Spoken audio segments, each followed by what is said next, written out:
Fala, amados irmãos preciosos, queridos de Jesus. Esse é o nosso segundo vídeo, onde nós estamos falando sobre vida de oração. E nós estamos baseados em 2 Crônicas 7,14. Se o meu povo, que se chama pelo meu nome, se humilhar, orar, me buscar e se converter dos seus maus caminhos, então eu ouvirei dos céus, perdoarei os seus pecados e sararei a sua terra. O famoso trecho da palavra de Deus, onde nos revela a absoluta necessidade de uma vida de oração. Nós já aprendemos no vídeo anterior por que os crentes devem orar, e falamos que a oração não é uma opção, é um mandamento do Senhor. Falamos que devemos orar sem cessar, ou seja, com frequência, diariamente, com persistência, com perseverança. Falamos que os homens devem orar em todo lugar, em todo tempo, com mãos santas, sem ressentimento, sem ira, nem animosidade ou contendas, diz a palavra de Deus. Segundo lugar, nós aprendemos que quem providencia o maior exemplo de oração é Jesus de Nazaré.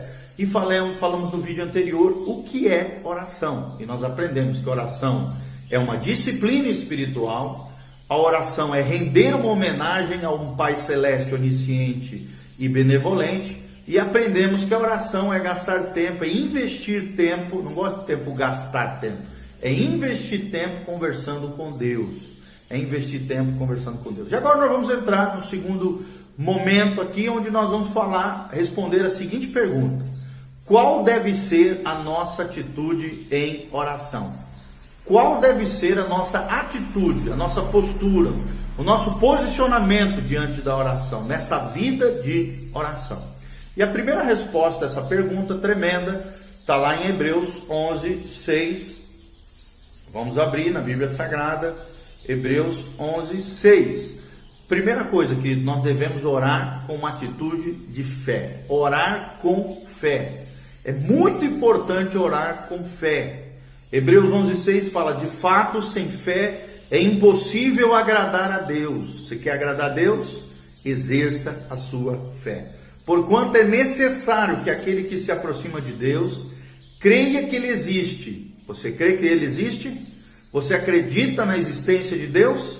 E na continuação ele diz: crendo que Ele existe, Ele se torna galardoador daqueles que o buscam. Eu vou buscar Deus. E você vai buscar Deus?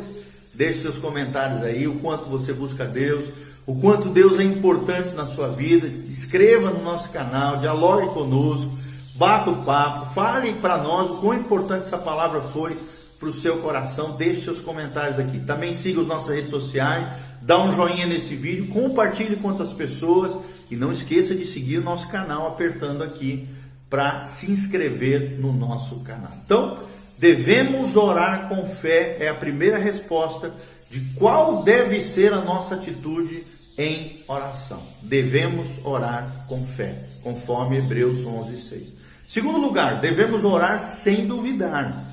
Está lá em Tiago 1, vamos abrir lá, Tiago 1, versículo 6. Tiago 1, 6. A Bíblia diz assim, vamos ler desde o 5 para poder entender o contexto aqui. Ele diz assim: se porém algum de vós necessita de sabedoria, peça a Deus que a todos dá liberalmente e nada lhes improspera, e ser-lhe-á concedida. Olha a promessa aqui. Está com falta de sabedoria?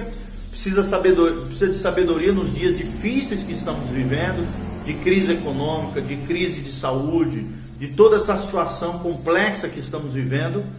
Peça a Deus se você necessita de sabedoria, e ser-lhe-á concedida. É a promessa da Bíblia para mim e para você.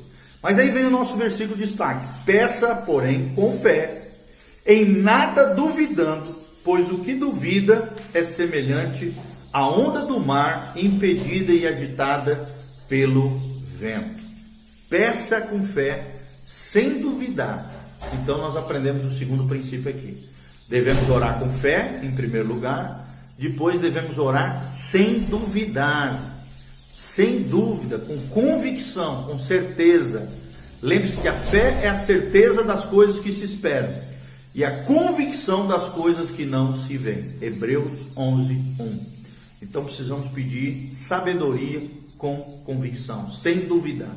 sem incredulidade, mas com convicção em Deus. Terceiro lugar, devemos orar de acordo com a vontade de Deus. Você quer ter as suas orações atendidas, irmão? Vai na palavra, agarre-se numa promessa de Deus, que o seu pedido de oração esteja de acordo com a vontade de Deus. Deus nunca vai se contrariar.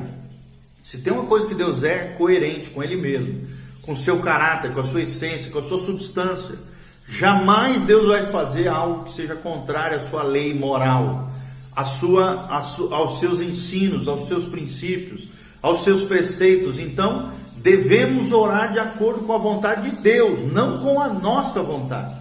Tem muita gente que se frustra na oração porque ora segundo a sua vontade, não segundo a vontade de Deus. Então nós devemos orar, amados, se queremos ter as nossas orações respondidas, se queremos ter uma atitude correta diante da nossa oração, devemos orar de acordo com a vontade de Deus. 1 João 1 João 5,14, olha o que diz a Bíblia Sagrada. 1 João 5,14, a Bíblia diz: e esta é a confiança que temos para com Ele, ou seja, Jesus, que se pedirmos alguma coisa segundo a sua vontade, olha a promessa aqui, Ele nos ouve. Você quer ser ouvido por Deus na sua oração? Peça segundo a sua vontade, sua no sentido dele, de Jesus, que está se referindo a Jesus.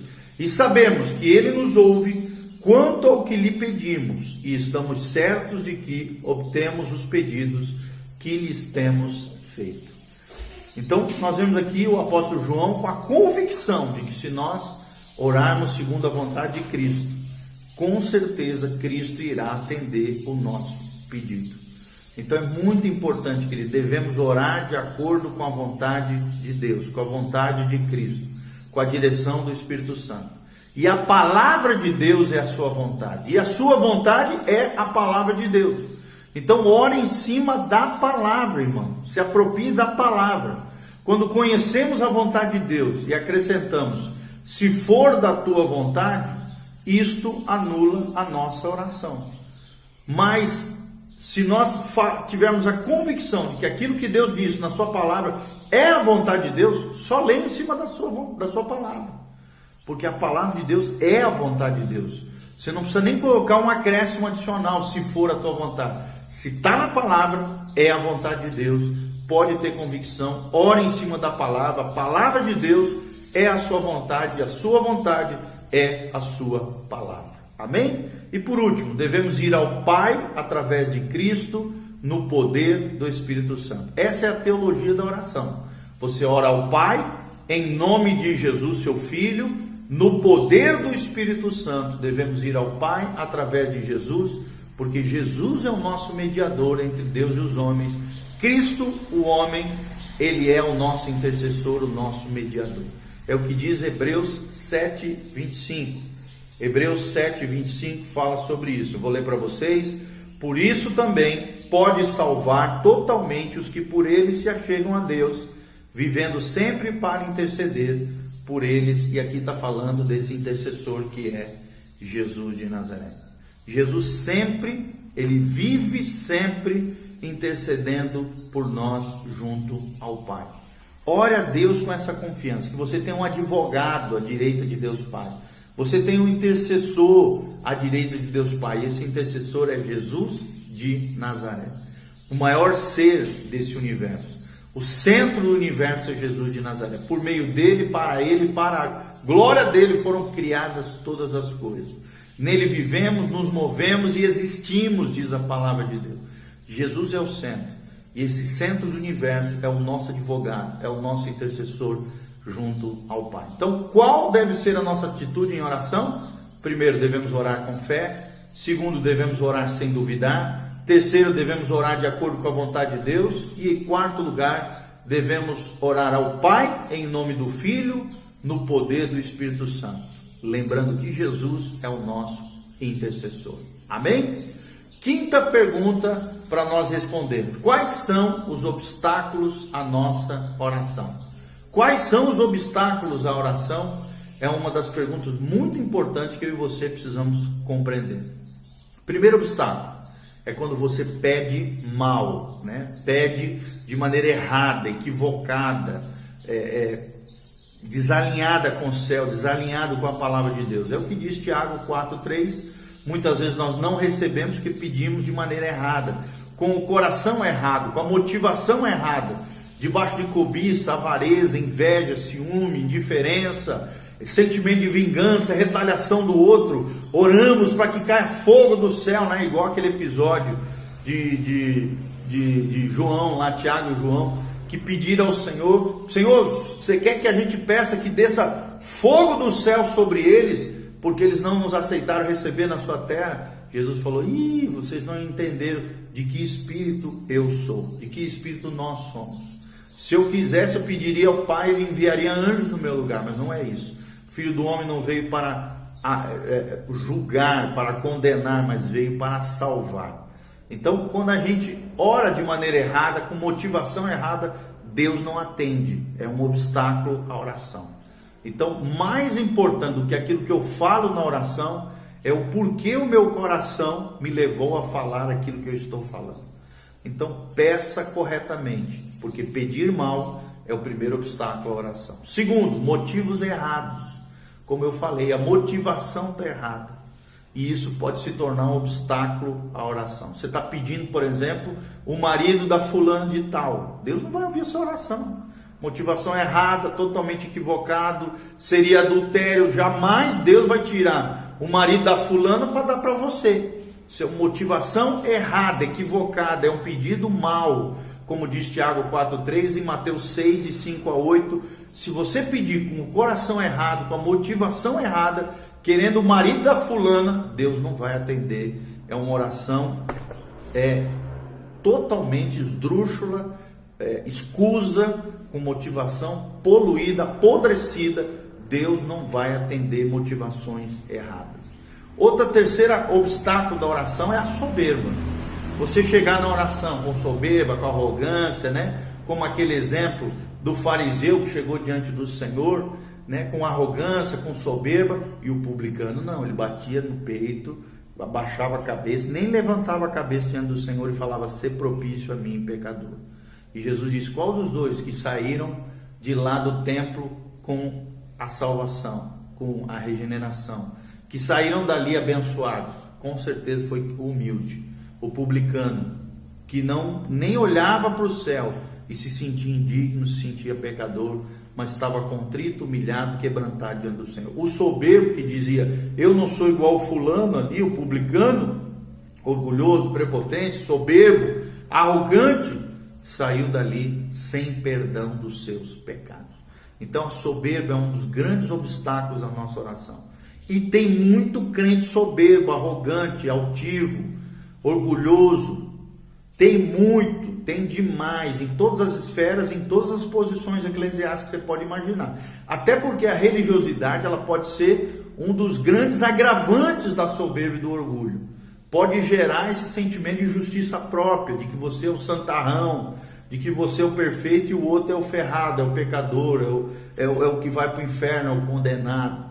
Toma cuidado, querida. A soberba é um outro obstáculo terrível na sua oração. É o que diz o Salmo 138, versículo 6. Olha o que diz o Salmo 138, versículo 6. Diz assim a Bíblia Sagrada: o Senhor é excelso, contudo atenta para os humildes. Os soberbos, Ele os conhece de longe. Ou seja, se você quer ficar longe de Deus, continue na soberba, na arrogância, na altivez.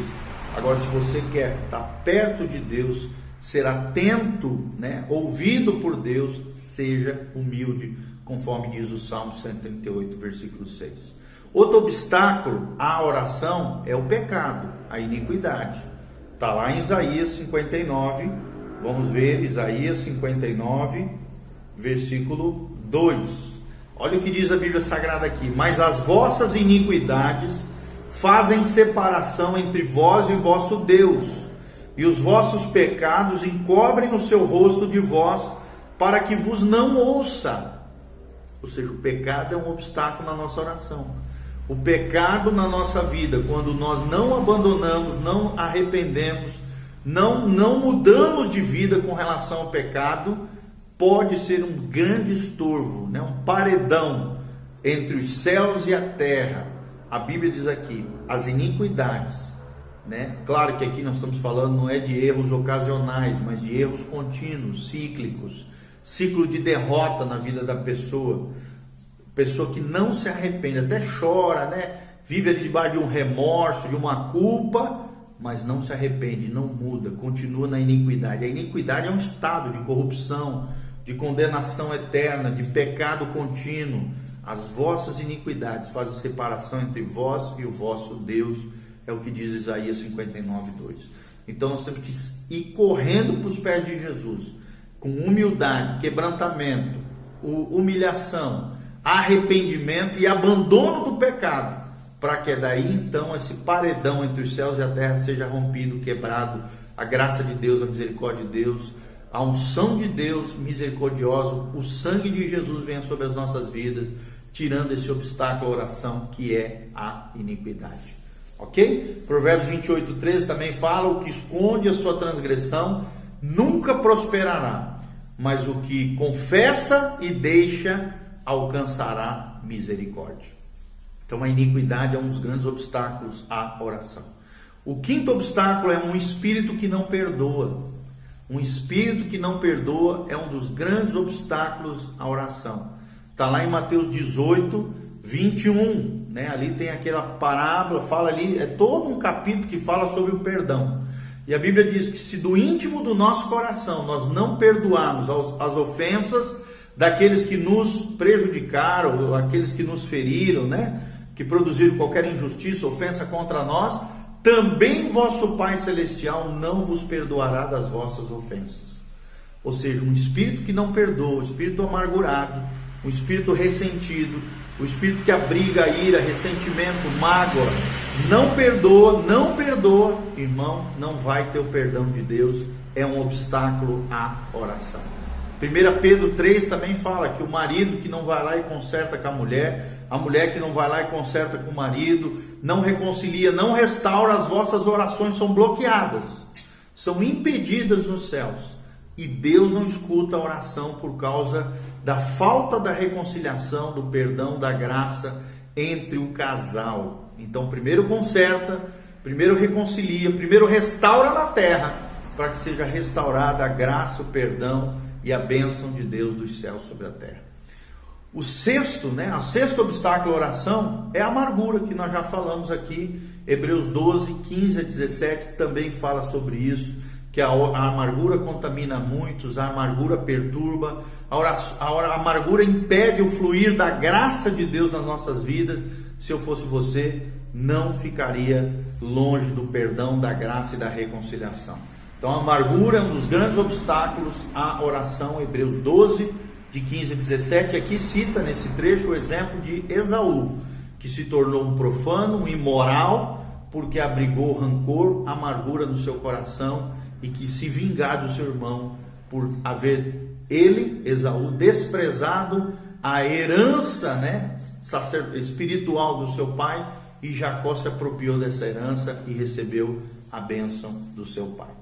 Outra coisa que é um obstáculo à oração são os ídolos no coração, querido. Quantas pessoas têm ídolos no coração? Cobiçam algo do outro, um objeto material, uma coisa.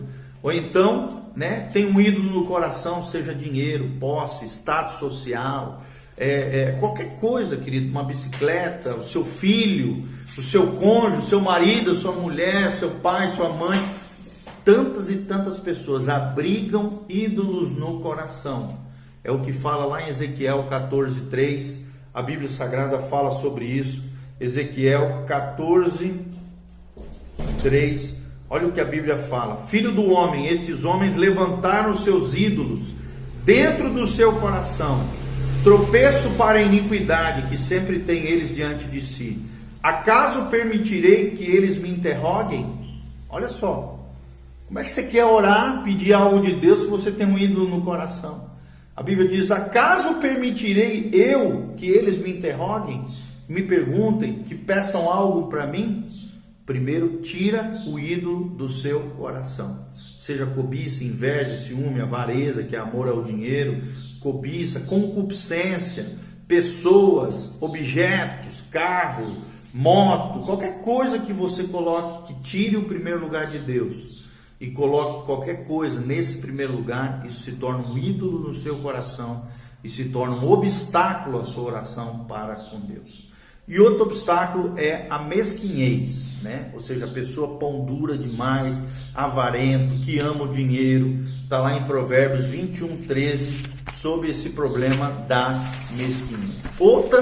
Outra coisa terrível que também é um obstáculo à oração são as dúvidas, né? Quando você duvida, a incredulidade é um obstáculo à oração. Nós já lemos em Tiago 1:5-7. Se você precisa de sabedoria, peça a Deus, que Deus dá, sem impedimento nenhum, mas peça com fé, sem duvidar, porque o homem que duvida é igual à onda do mar, né? Cambaleando, sobe e desce, inconstante.